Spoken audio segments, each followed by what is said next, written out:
vida nueva de religión.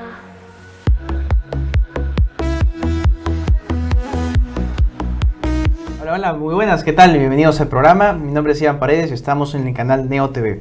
El día de hoy nos acompaña Víctor Andrés García Belaunde, quien ha sido diputado del 85 al 92, congresista por más de 10 años y también ha sido secretario general de la presidencia del Consejo de Ministros en el segundo gobierno de Fernando Belaunde Terry y también ha sido presidente de su partido Acción Popular.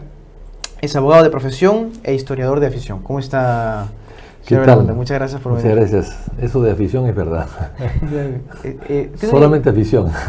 Pues tiene libros también escritos. Sí, claro que sí, tengo varios libros. Pero no soy historiador, ¿no? Soy aficionado a la historia, que es diferente. Pero sí le dicen, ¿no? Yo he visto en entrevistas que me dicen historiador y les agradezco mucho, sí.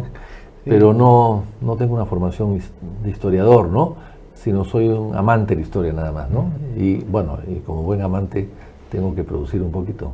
Me imagino que sí. Bueno, quisiera comentarle de primeras sobre la bicameralidad que va a volver al Congreso de la República. ¿Cuál es su opinión al respecto? Hay algunos que dicen que esto va a tardar en aprobar leyes. Pero no, ¿qué tal? A ver, yo creo que la bicameralidad era necesaria. Y no sé si tal como ha sido diseñada para esta oportunidad, pero yo creo que era necesaria porque hemos visto que la unicameralidad, que fue una imposición del fujimorismo el año 1993, con la constituyente de aquella época, una sola cámara pequeña, una sola y pequeña, para ahorrar dinero, decía el señor Fujimori en su momento, ahorrar dinero y que ese dinero se le iba a dar a los maestros. Por supuesto que a los maestros no se les dio absolutamente nada. Pero ese Congreso gastaba 40 millones de dólares anuales de presupuesto con dos cámaras. Es cierto que el dólar ha sufrido una devaluación en el tiempo, pero costaba 40 millones de dólares con dos cámaras y con 240 personas, congresistas. Hoy día, este Congreso unicameral, con 130 congresistas, cuesta al país casi 500 millones de dólares. O sea, en eso ha subido. Wow. Entonces, y hay más de 5.000 trabajadores, en esa época había 1.000 o 1.200. Entonces, ¿qué hemos logrado? Un Congreso paquidérmico, lleno de burocracia, lleno de favoritismos y con un respaldo popular, según las encuestas, de casi 0%. Sí, es verdad. Entonces, bueno, pues yo creo que había que volver al pasado. El pasado a veces es mejor que el presente, ¿no? Digo, o el futuro. Y el pasado nunca te engaña, la historia nunca engaña. Más bien, como aficionador a la historia, digo, el Congreso unicameral ha existido antes, como unas 2 veces, pero en poco periodo de tiempo, ¿no? Sí, claro. El Congreso unicameral fue el que inició la República en 1822, pero claro, era un Congreso transitorio, digamos, ¿no? Y que fue el inicio de la República, y además en esa época había 77 congresistas más suplentes, pero la población era 1 millón de habitantes. Hoy día tenemos una población de 35 millones de habitantes con 130. O sea, la proporción es absurda. Hoy día hay pues 300.000 electores por cada parlamentario. En esa época habían 50 o 60.000. Entonces estamos hablando pues de dimensiones diferentes. Y después ha habido muy pocas épocas donde había una sola cámara. Recuerdo el año 1867 que duró pues 6 meses y algo más por allí que duró también muy poco tiempo. Pero siempre la tradición histórica del Perú ha sido que el Congreso ha sido bicameral. Y el único excepción, digamos, es la de Fujimori, este Congreso que termina ahora el próximo año y que tiene pues vigente 30 años. Es la excepción. Pero en 30 años hemos tenido pues presidentes por doquier y un Congreso nunca antes visto con tan baja popularidad, ¿no? Ahora, ¿la popularidad se puede subir con esta implementación de la bicameralidad? Yo espero que sí, ¿no? Los congresos no son populares en general, pero tampoco pueden estar en cero, ¿no? En el Zócalo, en el Zócalo, no. Yo entiendo que los congresos no son populares en ninguna parte del mundo, porque hay tanta gente y siempre con tanta gente hay muchas cosas que criticarlos, ¿no? Siempre hay personajes ahí raros y extraños. Pero yo creo que sí va a mejorar. pero sobre todo yo creo que va a mejorar la calidad de las leyes, que es lo más importante, ¿no? La calidad de las personas, bueno, yo creo que también hay que elegir mejor, hay que pedirle al pueblo peruano que elija mejor, pero de hecho, al haber dos cámaras va a haber un contrapeso. Los errores de la cámara baja pueden ser corregidos sin necesidad de que el gobierno los corrija a través de las observaciones a las leyes. Entonces yo creo que ese es, ya de hecho esa es una buena ventaja. De los 5 congresos en los que ha estado, ¿este le parece el que está por encima del promedio, por debajo del promedio? No, por debajo del promedio. Yo la verdad he estado en 5 congresos y he visto otros congresos cuando era estudiante. Y bueno, cuando fui secretario del Consejo de Ministros con el presidente Belón del 80 al 85, iba mucho al Congreso entregando proyectos de ley del Ejecutivo y los trataba muchos de ellos. O sea, no estaba ahí, pero ahí seguro los debates eran espectaculares, ¿no? Eran de otro nivel, muy diferente ahora. Era de otro nivel y siempre había gente brillante que hablaba y que sin tener la razón o no, eso es hágalo independiente, pero los debates eran brillantes. Y yo recuerdo los debates, por ejemplo, en la constituyente del 78, 79, entre Cornejo Chávez, que era brillante, y Bedoya Reyes, que también era brillante. Un debate entre los dos era una delicia escucharlos. Era una delicia escucharlos realmente, ¿no? Entonces, yo me pregunto hoy día a quién podemos poner para un debate brillante que irradie inteligencia y cultura. No encuentro a dos personas que puedan hacerse repetir, a ninguna, que puedan repetir ese nivel de debate. Sí, puedo encontrar a alguien que esté, bueno, que salga con honor o con dignidad, pero de ese nivel no hay. Pero eso yo creo que también es tema de que hay ahora las redes sociales y la televisión, y antes tenías que educarte con libros, y escuchabas a los adultos mayores también hablar de otra manera. Es cierto, ¿no? es cierto, pero también las redes confunden a veces y las redes no siempre son fidedignas, ¿no? O sea, hay un riesgo también, ¿no? Sí, estamos informados de todo rápidamente, pero también a veces rápidamente nos pueden sorprender, ¿no? Me gustaría saber cómo vivió el autogolpe de Alberto Fujimori. Bueno... ¿Estaba en el Congreso en ese momento? No. Yo había viajado a Camerún el año 92. A Camerún. Había viajado en una delegación peruana a Camerún con Antero Flores Arauz, por ejemplo, con Pepe Barba, José Barba Caballero, Losada Estamburi,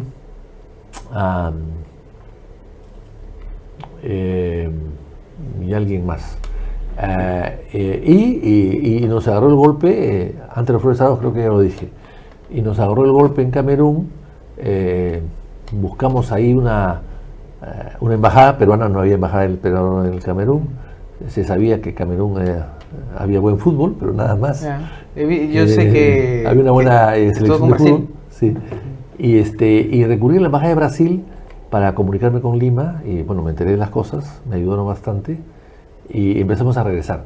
En el retorno, en Miami, nos encontramos con Máximo San Román, que viajaba a Washington, a la OEA, con Lourdes Flores y otras personas más que viajaban a la OEA a protestar, ¿no? Pero yo no viajé a la OEA porque el presidente Belaúnde me dijo, no, hay que regresar al Perú, la lucha es interna, la lucha es en el país, no es fuera del país. Y bueno, yo regresé y bueno, ya estaba cerrado el Congreso y empezamos pues a hacer algo de oposición, pero no hubo mucho eco, la verdad. No, pues también había entrado con militares, creo, ¿no? Sí, claro, pero aparte de eso, el pueblo no salió a las calles. O sea, hay gente que no estaba de acuerdo con el golpe, evidentemente, pero gran parte de la ciudadanía aplaudió el golpe, la verdad, ¿no? Los golpes se aplauden cuando se realizan, sobre todo cuando se trata de cerrar el Congreso.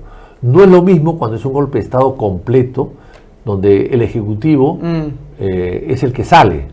Cuando el Ejecutivo vota al Parlamento, la gente, bueno, no está muy de acuerdo, pero mucha gente aplaude.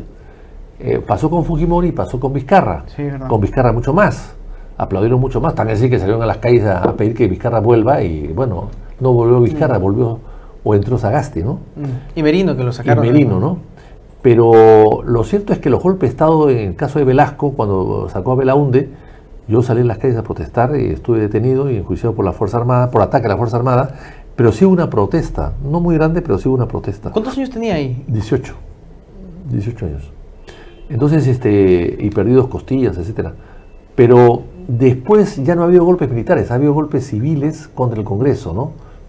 Y en el caso de Fujimori, la gente olvidó rápidamente el golpe, aceptó el CCD, ¿no?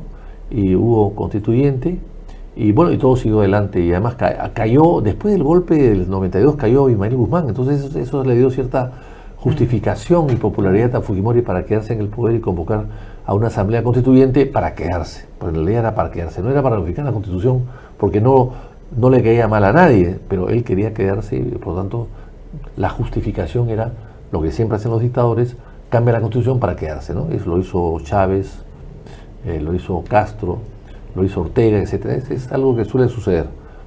Y entonces con Vizcarra yo creo que hubo más entusiasmo, porque Vizcarra tenía más popularidad que Fujimori en el momento del golpe, y además Vizcarra había gastado mucho dinero en la prensa, y hay que recordar que hay algunos intelectuales que habían dicho que Vizcarra es el papá que todo el país necesitaba. Es una frase terrible, ¿no? Entonces, bueno, lo cierto es que estos 2 golpes de Estado que pueden haber sido aplaudidos en su momento, hoy día son repudiados. Y los políticos deberían dar cuenta, y bueno, la ciudadanía en general, que los golpes pueden ser interesantes o importantes, beneficiados en ese día, en ese momento, pero que a la larga la gente los repudia, la historia los condena, ¿no? La historia los condena sobre todo. Y cuando usted era secretario de la presidencia del Consejo de Ministros en la época de Belaúnde, era muy joven. ¿Cuántos años tenía ya? Pues, 29 creo, o 28, sí, por ahí. Sí. No era tan joven entonces. Pero es juventud igual. 27 creo que tenía. Ya. Estamos hablando del año 80, sí, 29 años. Ya. ¿Y cómo se manejaba con el poder? Digamos, ¿se sentía muy cercano al presidente en ese momento? Bueno, ¿no? en ese momento yo era de Acción Popular, siempre lo he sido. Yo traté de postular a las elecciones del Congreso de Acción Popular del año 80, pero la cúpula no me dejó, los jóvenes afuera, los mayores adentro. Me sacaron, no podía postular, era muy difícil.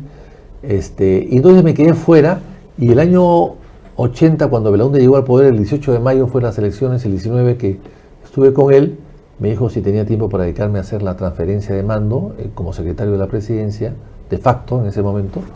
Yo le dije que sí, y luego de la transferencia, que duró 2 meses y medio, luego me convocó para que sea secretario del Consejo de Ministros con oficina en Palacio de Gobierno.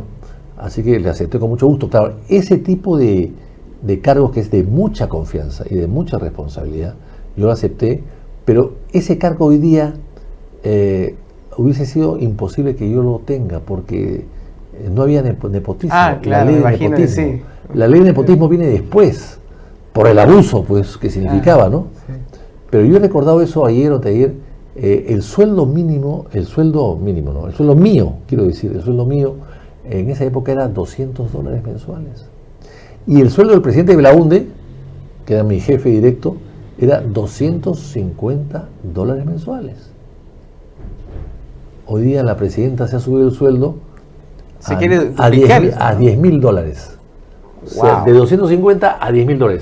Es cierto que Fujimori se sube el sueldo, pero el que más se lo sube es Toledo. Toledo se sube el sueldo a $18,000. Como la gente protestó mucho, lo bajó a 12. Y cuando llega García, lo baja al actual sueldo, 16,000 soles, que es el sueldo que tiene ahora el presidente de la República, y ahí se quedó. Con el ánimo de que todos se conserven igual, pero se han conservado igual el Parlamento, aunque crean una serie de bonos que lo superan. Pero hay otros que ya abiertamente lo han superado. Los vocales supremos, Tribunal Constitucional, Contraloría, BCR, que ganan 30, 40 o 50 mil soles.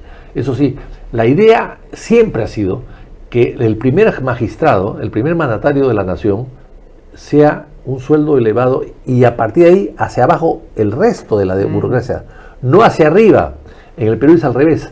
El presidente gana por debajo de muchos, y encima del presidente hay mucha gente que gana mucho más. Entonces eso evidentemente hay que corregirlo en un momento dado, aunque este momento no es el más adecuado, evidentemente.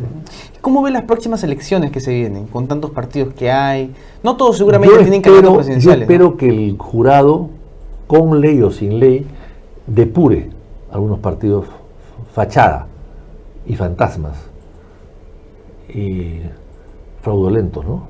Y falsos, con firmas falsas. Son partidos falsos también. Los partidos que tienen firmas falsas son partidos falsos.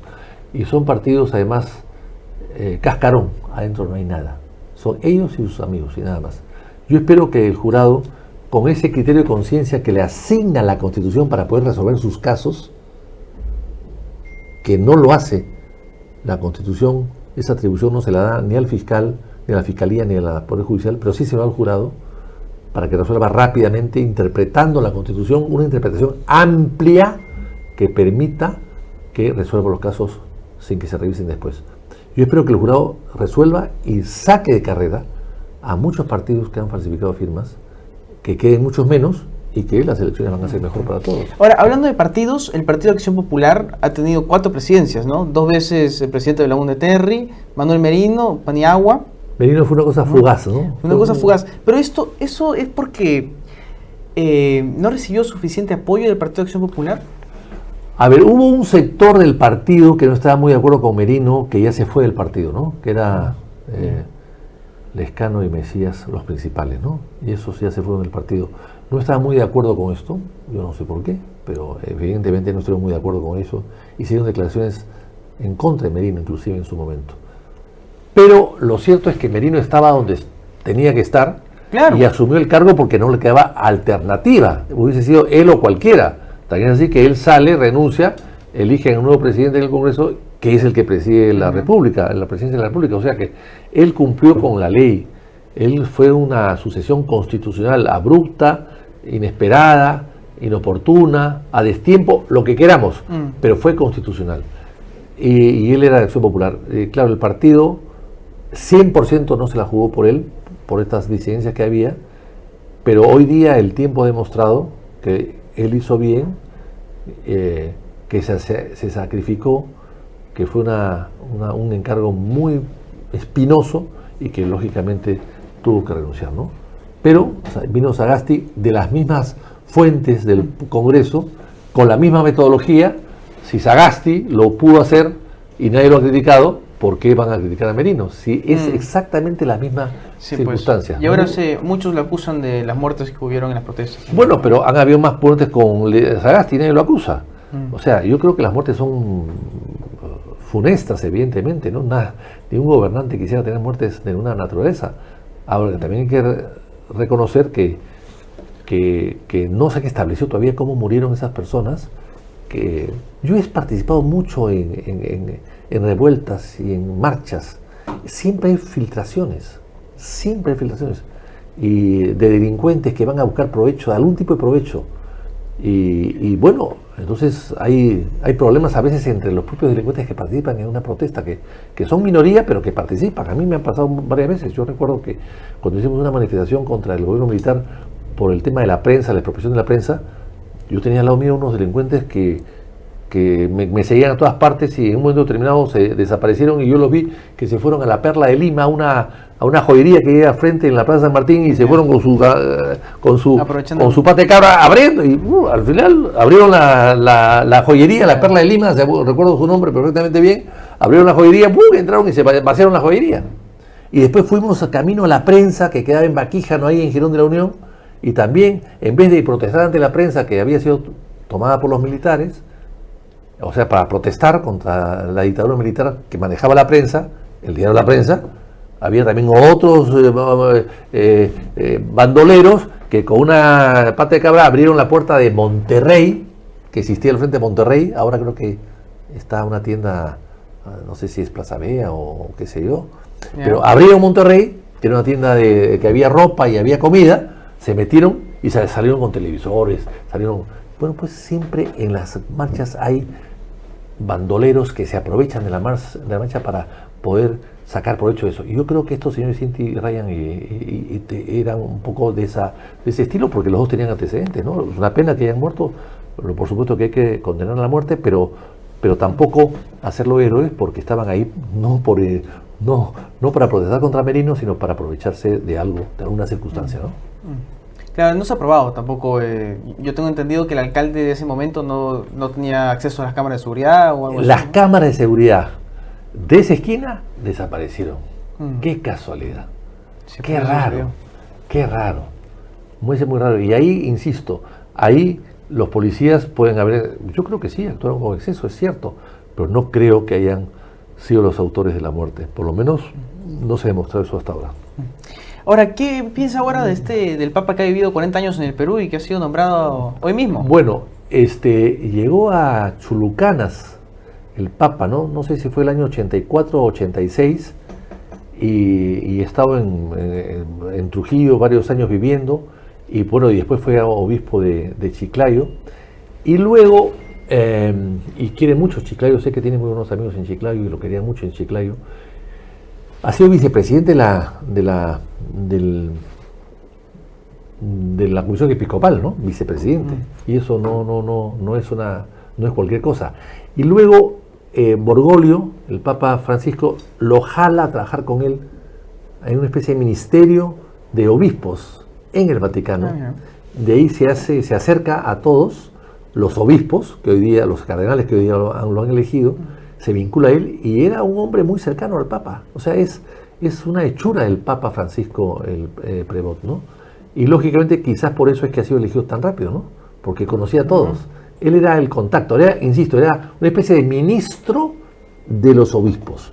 Él era el que los recibía, los atendía cuando iban a Roma, y eso le ha servido para que ahora lo elijan pues Papa en buena hora. Y finalmente yo creo que acá ha habido también una mano política. Estoy seguro que Trump algo ha hecho ahí, porque Macron, que es el presidente de Francia, también estuvo tratando de promover a sus cardenales franceses, la Meloni también a los italianos, Schulz antes que se vaya también, ¿no? a los franceses, al polaco. Así que yo creo que ha habido presencia de políticos de mucho peso en las exequias para promover un poco a su gente. Y estoy seguro que Trump ha promovido a Prevot, pues, quizás sin darse cuenta que es nacionalizado peruano. O sea, es una nacionalidad que él escogió. Claro, porque la nacionalidad norteamericana le cayó. Porque nació ahí. Pues, porque nació ahí. No la escogió, la encontró. Pero en el caso del Perú, él la buscó. Entonces yo creo que es más peruano que norteamericano. Mira. Pero también a lo largo de la historia seguramente el Vaticano también ha sido objeto de influencia política, ¿no? Bueno, siempre el Vaticano ha estado... El Vaticano no está alejado de la política. Y el Papa hace política también. Lo que pasa es que lo hace en nombre de Dios, entonces uno cree que es un mandato divino y se olvida del asunto, ¿no? Pero no, el Vaticano es un líder político en el mundo, religioso, claro, pero también político. Aparte se reúne con muchos políticos, ya sean dictadores o democráticos, ¿no? Todos los presidentes argentinos han visitado al Papa Bergoglio durante su mandato, ¿no? Todos. Entonces eso va a pasar lo mismo. Ahora la señora Boluarte va a querer irse a la entronización del Papa peruano norteamericano. ¿Se le debería dejar? Yo creo que esta vez sí. Esta vez sí. Acerca de esta delincuencia que está viendo pero ahora... que no se cuiden todos, ¿eh? Van a quererse todos los ministros, todos los congresistas. Seguramente. Van a querer, van a alquilar un jumbo, dos jumbos, dos aviones muy grandes para ir todos, ¿eh?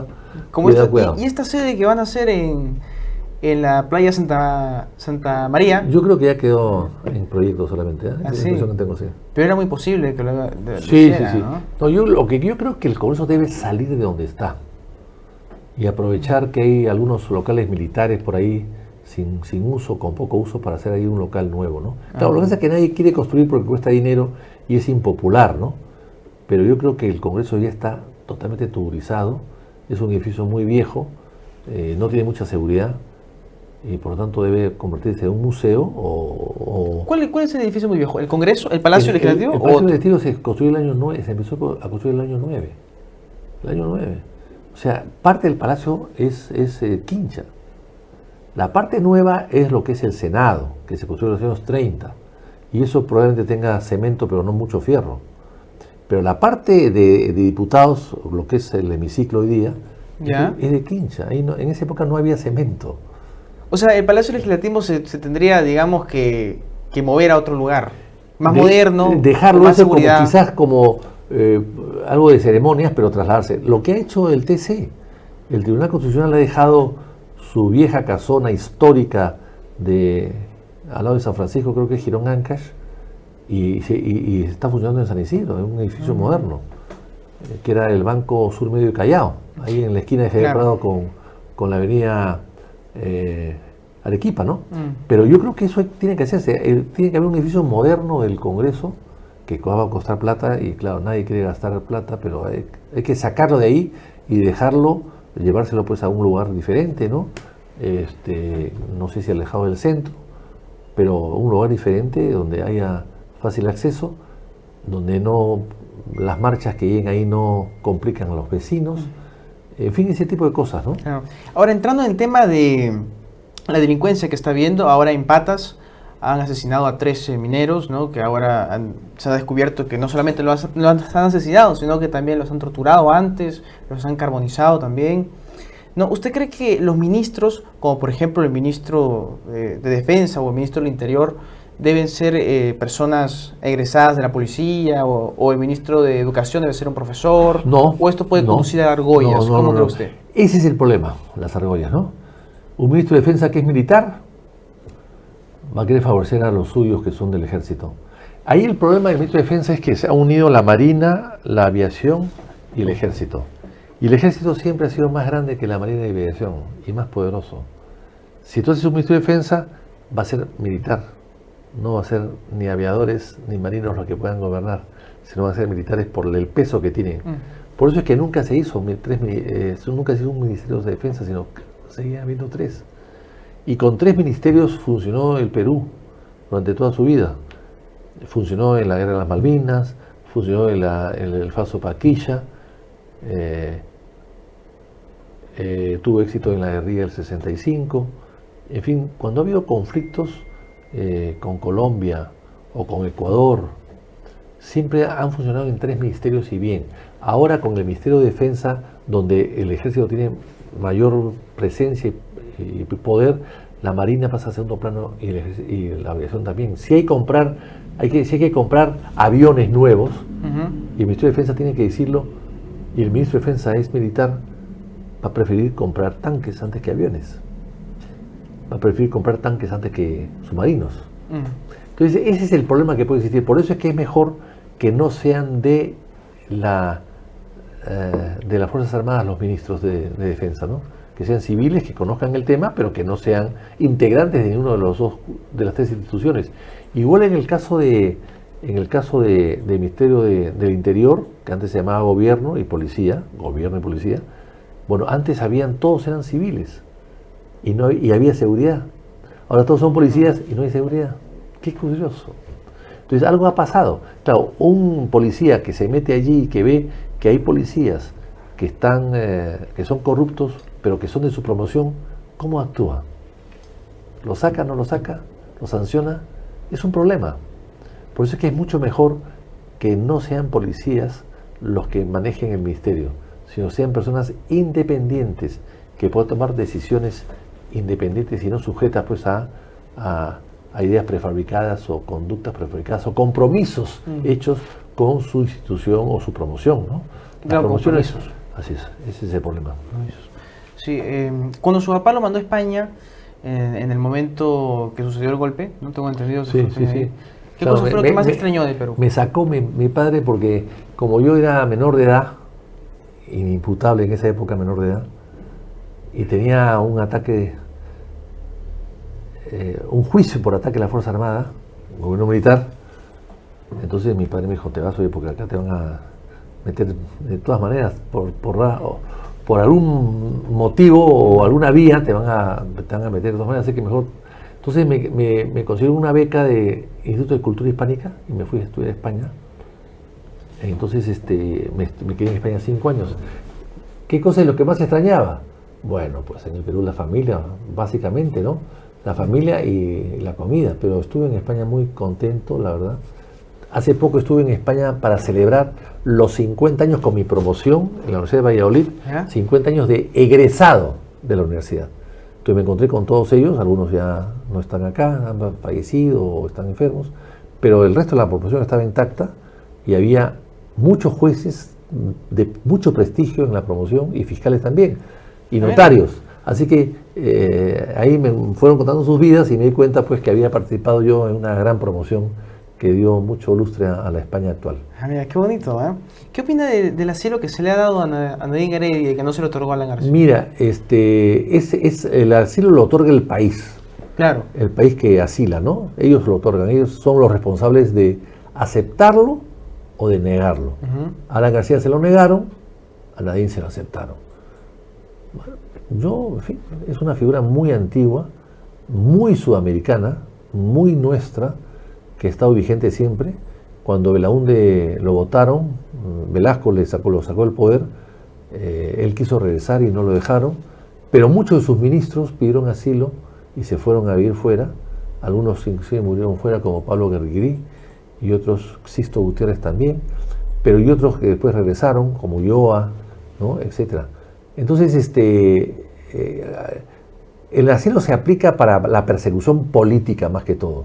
Lo que pasa es que algunos confunden la persecución a secas con persecución política, y ese tipo de asilo debe distinguirse claramente y lo tiene que hacer el Estado al cual se recurre para ello, ¿no? Claro. ¿Cuáles fueron las cosas que más aprendió de Fernando Belaúnde Terry? Era su tío, ¿no? Sí, claro. Su austeridad, su sencillez, su practicidad, su buen humor. Era un hombre con buen humor. No parecía, pero un hombre con buen humor. Su carácter, un carácter de, digamos, no exhibicionista, sino más bien casi asolapado, pero un hombre con carácter. Lo que pasa es que la gente lo veía con tan buenas formas que pensaba que era débil de carácter. No, tenía carácter. Por supuesto, su honestidad, ¿no? Su idea clara del Perú, lo que el Perú necesitaba y quería, ¿no? Un hombre que tenía el mapa del Perú en la cabeza, ¿no? Y sabía y distinguía hombres, mujeres, niños, provincias, regiones, distritos. Entonces era un hombre que tenía un gran conocimiento de la historia y básicamente de la geografía del Perú. Así que, en fin, lo admiraba por todo eso, ¿no? ¿Y le gustaba escribir sus memorias? ¿Ha escrito sus memorias? A ver, Belaúnde no ha escrito sus memorias. Y yo creo que nunca quiso hacerlo. En el Perú los presidentes no les gusta escribir sus memorias. Hay por ahí una que otra cosa, las memorias de Cáceres, pero que dicen que le dice a su mujer, no él. Sánchez Cerro algo se dejó.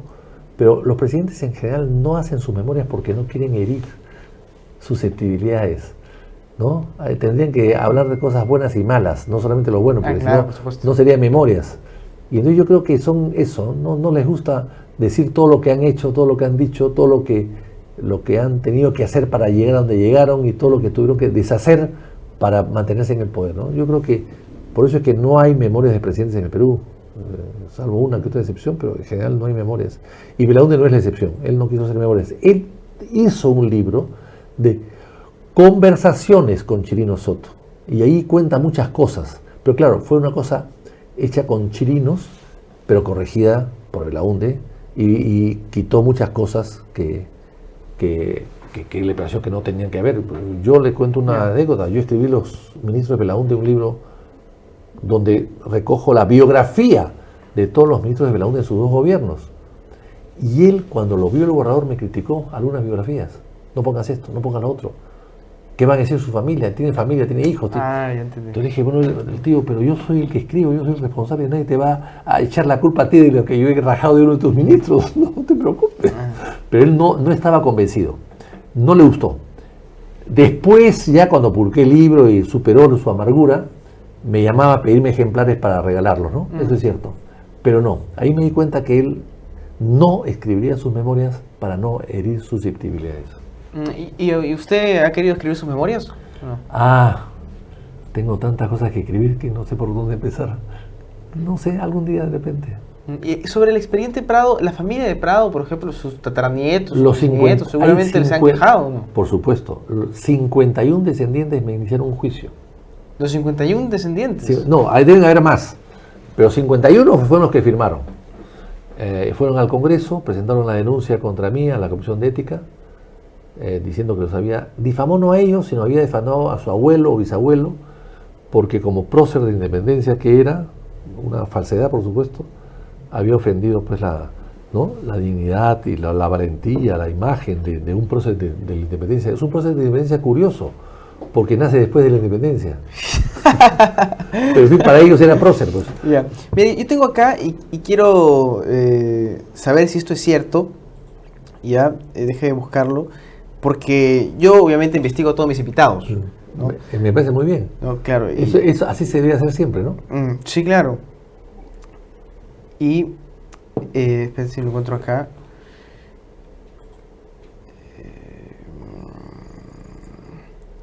Bueno, resulta que su papá fue presidente del jurado de elecciones, ¿no? Sí. Ya. ¿Es verdad que usted está conectado con un proceder que fue presidente del Consejo de Ministros, pero ahí se llamaba presidente del Consejo de Gobierno de Simón Bolívar? A ver. Que ya no lleva obviamente el apellido. Claro, ¿no? claro que sí. Pero seguramente o sea, lo debe mi conocer. padre desciende de Hipólito Unanue, primer presidente del Consejo de Estado, ¿no? Primer ministro de Hacienda en el Perú. Claro. Él. Prócer de la independencia. Ajá, claro. Hipólito Unanue, el sabio Hipólito Unanue, que fue prócer, que fue colaborador y consejero de San Martín y de Bolívar, y fue el primer presidente del Consejo de Estado, que era pues el que gobernaba el país en ese momento, ¿no? Y que vivió muchos años y que se retiró a su hacienda Arona, que la había heredado de un alumno de él, de un discípulo de él, hacienda Arona en Cañete, ¿no? Y ahí vivió en Cañete y se retiró. Bueno, este señor Unanue, una de sus hijas se casa con Pasoldán, una de las hijas Pasoldán Unanue se casan con Rada, que era mi abuela, Rada Pasoldán, y bueno, un Rada con García y mi padre con García Belaúnde. Entonces sí, somos descendientes directos de Unanue. Pero claro, no llevamos el apellido, y yo creo que el apellido desapareció porque Unanue dejó hijas. Dejó un hijo que no tuvo descendencia, pero dejó básicamente dos hijas, una casada con Pasoldán, de la rama Pasoldán que nosotros venimos, y la otra casada con la Rabiur Unanue, que es una rama diferente, ¿no? Pero sí, hay una relación con ellos. Y mi padre vivía muy orgulloso de esa relación. Mire. Y además, la casa de Unanue en Cañete, yo la tengo hasta el día de hoy, yo la conservo.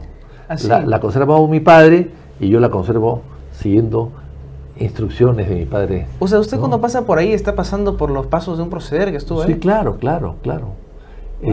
Además en esa casa estuvo San Martín, estuvo Bolívar y estuvo O'Higgins, porque O'Higgins era vecino de Unanue en Cañete.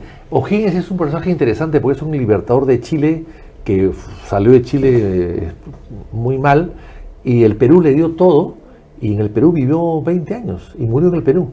Y el gobierno peruano le entregó una hacienda que había sido decomisado a los españoles derrotados de Ayacucho, y que queda en Cañete, que se llama la hacienda Montalbán. Entonces O'Higgins y Unanue fueron muy amigos, y O'Higgins, bueno, iban todos a esta casa famosa en Cerro Azul, la casa de Arona de Cerro Azul. Mire, yo también quería preguntarle, porque yo escucho mucho gente decir que en el Perú es poco común de alguna manera que hayan autogolpes o golpes, pero ¿no le parece más bien que es raro que no haya golpes de Estado en el Perú, porque hemos nacido de muchos golpes de Estado, uno tras otro? Se proclamaban en el Real Felipe, se proclamaban en la Plaza San Martín, se proclamaban es que fue un desgarro total la independencia, ¿no? En un momento tuvimos como unos 7 presidentes con la Confederación Peruana. Claro. No, claro. Y además en los años, y bueno, eso fue... la República sufre mucho de que se independiza hasta que llega Castilla. Castilla, digamos, ordena la casa, ¿no? Castilla es el gran presidente, le decían el indio Castilla, es el gran presidente, muy ignorante, pero muy inteligente, muy intuitivo, conocía muy bien a la gente. Bueno, gobernó largamente, hasta en 5 oportunidades. En el Guano, ¿no? Y se benefició, empezó a beneficiarse con la riqueza del guano, y fue el primero que creó un presupuesto. El Perú no tenía presupuesto. Entonces, yo creo que la República empieza a levantarse con Castilla, ¿no? Antes de Castilla, o sea, durante 30 años, fíjense qué curioso, durante 30 años, desde que se crea, se declara independiente del Perú, hasta que llega Castilla, hay, sí, probablemente 30 presidentes o 25 presidentes. En esos 30 años que Chile se independiza, tiene 3 presidentes. Wow. Esa es la diferencia de la estabilidad en un país vecino de nosotros. Claro, por supuesto. Ahí está la muestra de lo que fue el Perú. Pero aún así, pues, el Perú ha salido adelante, ¿no? Y una cosa que decía Basadre que es interesante, porque ahora nos quejamos mucho del centralismo peruano, del limeño, sí, es verdad, es un defecto que hay que corregir. Pero Basadre decía que gracias al centralismo del siglo XIX y algo del XX, el Perú se conservó tal como está ahora. No perdió más territorio de que ya había perdido. El Perú hoy día es la mitad de lo que fue cuando nace la independencia, la mitad. Pero esa mitad se mantiene gracias al centralismo. Si no hubiese habido un centralismo limeño, el Perú sería hoy día 3 estados y no uno solo. Entonces, bueno, hay que rescatar también los pros y los contras de las épocas históricas del Perú, ¿no? Sí. No todo ha sido malo, pues, ¿no? Claro. Bueno, hubo un gobierno democrático, ¿no? Que fue el de Pardo Levalle en el siglo XIX, ¿no? Claro, el primer gobierno civil en el siglo XIX fue de Manuel Pardo y Lavalle, efectivamente. Es el primero, de 1872 es elegido presidente y termina su periodo en 1876. Duraba en esa época 4 años. 4 años. Por eso que me gustan a mí los 4 años más que los 5 y más que los 6. Y entonces fue un presidente ilustrado, además un hombre muy inteligente, ¿no? Etcétera. Hijo de Pardo y Aliaga, que fue un escritor. Pero fue el primer presidente civil. Sin embargo, cuando dejó de ser presidente, fue presidente del Senado y lo mata. O sea, el primer presidente civil lo mata un militar, después que es presidente, por la espalda, le dispara y muere en la escalinata entrando al Senado. Fue una muerte terrible, ¿no? Entonces, fue una cosa terrible. Fue el año 78, 1878, un año desde la guerra con Chile. Y fue, yo creo que, el preámbulo, el anuncio de lo que venía después, ¿no? Bueno, muchas gracias, señor Víctor Andrés García Belaúnde, por haber venido, y muchas gracias a ustedes también por ver. Hasta pronto.